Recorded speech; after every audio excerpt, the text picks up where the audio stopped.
Tātad Eiropas sporta nedēļa ir jauna Eiropas komisijas iniciatīva, kas turpināsies arī citos gados un kuras mērķis ir rosināt cilvēkus kustēties un arī apzināties tos, ka tas ir svarīgi veselības saglabāšanā. Šodien Kristiene jums parādīs, kā var kustēties interesanti, kā var kustēties jebkurš, vingrojums izpildīt mājās, jo veselība tā ir vērtība. Mēs varam, jā, un aiziet sākam kustināt plecus, 2, 3, 4, 5, 6, 7 un pamīši. Tagad no kājas līdz kustinām. Ar visu lietas sākam. Tagad apļojam uz aizmuguri. Ļoti labi. Un cik varam ar lietas sagiem tagad uz priekšu. Un tagad būs kājas, sākam ar labo. Clap along if you feel like a room without a roof.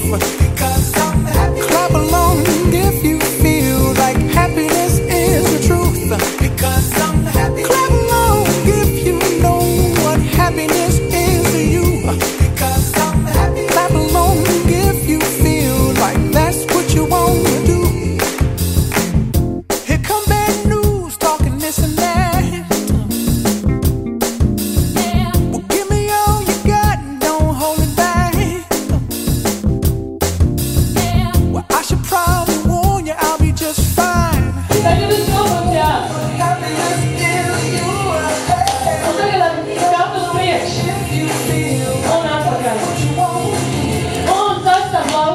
Super, paldies!